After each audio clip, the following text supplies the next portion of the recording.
What's up YouTube, Capital G here looking at the OCG in this video, and that's because something incredibly shocking happened this week.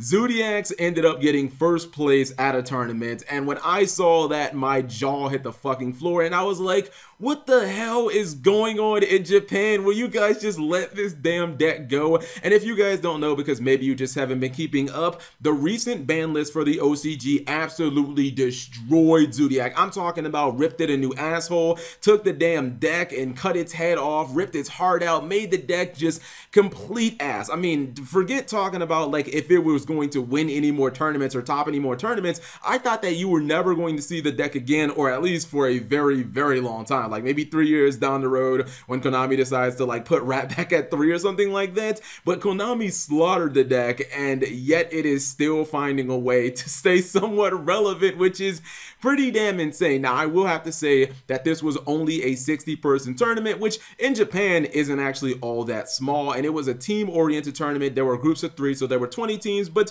when you're competing against basically like 19 other teams, I consider that a pretty good accomplishment, considering that since it's team-based, if like one person on your team is just sucking, like you're just gonna have a really hard time because that one bad player can basically drag the entire team down. Now, if you guys don't know about the OCG, True Dracos are basically the fucking kings of kings over there. Like, True Dracos are extremely strong, and True Draco Zoodiac was basically like the dominant deck before the ban list, but after that, when Zoodiacs basically got, you know, basically slaughtered by the ban list, a lot of people just said, all right, we'll just play True Dracos and a whole bunch of other things. So if you look at this, you know, this tournament results by YG organization, you'll pretty much see True Draco in everything. It is just that dominant of a deck, and a lot of times these tournament stores, they'll start playing like the new ban list. They'll start playing it like a week early. True Draco is dominating everything, so it's kind of incredible that Zoodiac are actually still topping, even if it's just one player. Like,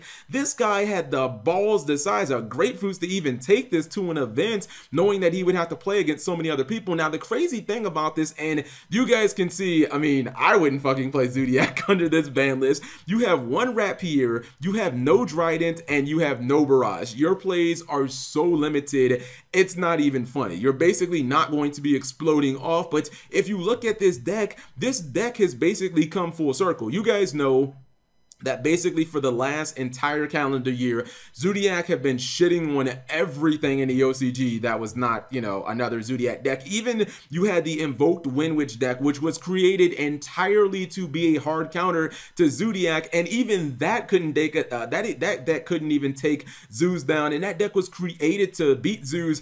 And now you have Zeus basically becoming the super stun floodgate deck. If you guys have not realized it by now, this deck is 100% built to counter True Dracos. Like, you look at the amount of floodgates in here and it's like, holy shit, I actually kind of see how he beat a bunch of True Draco players. Even though True Draco is clearly the better deck in the OCG, this deck is so hard just set on countering it. You've got the 3 copies of Macro Cosmos to make sure that those True Draco cards, anything that they destroy gets banished, which is just, I really kind of wish that we did have 3 macros in the TCG, because then cards like that grass, if you guys are wondering why no one plays that Grassic Screener in the OCG, it's because like it's too many macros. You activate that Grasshook Screener, your opponent flips over macro, and you basically just scoop. So that's the reason why you don't see a ton of like that Grasshook Screener decks. But then you look at the other lineup with the traps, and it's like he has 2 copies of Mask of Restrict, which this card alone can basically shut down the entire True Draco engine. Like, a lot of them are tribute based, if I'm not mistaken, and you're not going to be doing much tribute summoning if you can't tribute anything at all. He also has 2 copies of Eternal Nightmares. I think that this card comes out in I'm pretty sure it's Maximum Crisis, not Code of the Duelist. I think this card is really, really good. And then another card that is really, really good, and I think is probably going to see a lot of play as we move towards Maximum Crisis, is actually Mistake, guys. You know that their field spell gives you the ability to search, and a lot of True Draco is like search, search, search, search, search. If you can flip cards over like Macro Cosmos and Mask of Restrict, their plays are going to be extremely limited. Also, a lot of us thought that this card, Ghost Ash, was going to be extremely good. It's another card that shuts off that shuts off that grass looks greener. You can actually use this against Pot of Desires. If I'm not mistaken, it has been ruled that you can use this against Pot of Desires. You can use it against Max C, which is really weird as well. But Ghost Ash has actually become like the dominant hand trap in the OCG, and it's really weird just seeing Pot of Desires in a Zoodiac build. That's something I thought I would never see, but you see that the deck has changed a little bit. Obviously, this is more of a super stun version of the deck where like the traps are basically meant to take over. And the 3 copies of Galaxy Cyclone, I think that that's used to basically counter all of like the spells and traps and True Dracos. A lot of them, when they're sent to the graveyard, they can destroy cards on your opponent's side of the field. If you have Galaxy Cyclone, okay, they're going to get banished. They're never going to go to the graveyard. Same thing pretty much goes with like Maximum, or not Maximum Crisis, but with Macro Cosmos. So it's like this deck is entirely built to basically destroy the True Draco matchup, and it's kind of interesting that Zoodiac was that dominant deck that everybody tried to beat, and now you have Zoodiac being a stun deck that is now trying to beat the dominant deck. And it's kind of cool because if you look at his extra deck, there are no generic Xyzs in here. There are no Digustal Emeralds or anything else, no Castos, Utopia.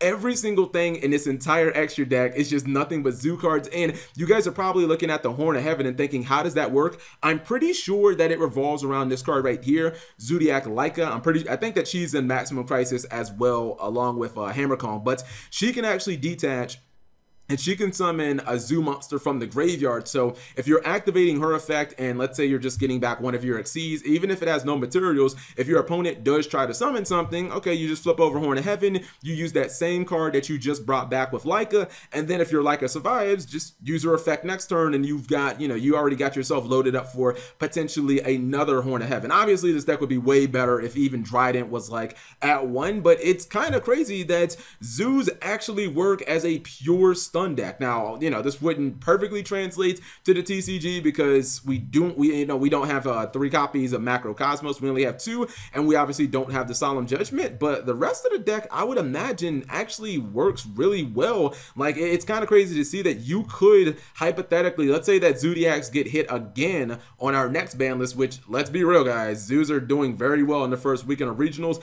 I expect zoos to get hit again. It's kind of crazy to see that they are still working, and this is also with the link rules in place too. So this is post-link summoning. Zoos still have I guess a teeny little foothold in the meta, and I just think that that's interesting. I think it's crazy how the deck has evolved so much and how it is basically adapted. And when I say adapted, it's basically changed from like the super most aggro deck in the format in Japan to we're now just going to be a completely stun-based floodgate deck. We're going to play a whole bunch of cards that target your back row. We're going to make sure that you can never tribute anything. We're going to play a bunch of Macro Cosmos, make sure that your True Dracos never go to the graveyard, your spells and traps never go to the graveyard, and we'll basically just out-resource you with our, basically with our extra deck. I would imagine that as long as True Dracos can't flip over like dimensional barriers, I think this zoo deck will be okay. And I think maybe that's one of the reasons that Ram is added into this deck, because if Ram happens to be destroyed, which it's not the easiest thing to get over, it does have a 2,000 booty. It can get a card back from the graveyard, assuming that everything hasn't been banished by either Pot of Desires or Macro Cosmos. So I just wanted to share this with you because I think that it's actually pretty interesting. And what do you guys think? Do you guys think that this could be the evolution of zoo in the TCG come maybe, I don't know, I imagine we'll have another ban list by Coda the Duelist, so maybe in August when Zoodiacs get their head cut off in the TCG, maybe people will they'll switch it to a super stun deck or something like that. Anyways, I just thought it was interesting. Thank you guys for watching. As always, leave whatever comments you have in the comment section below, and subscribe if you have not already.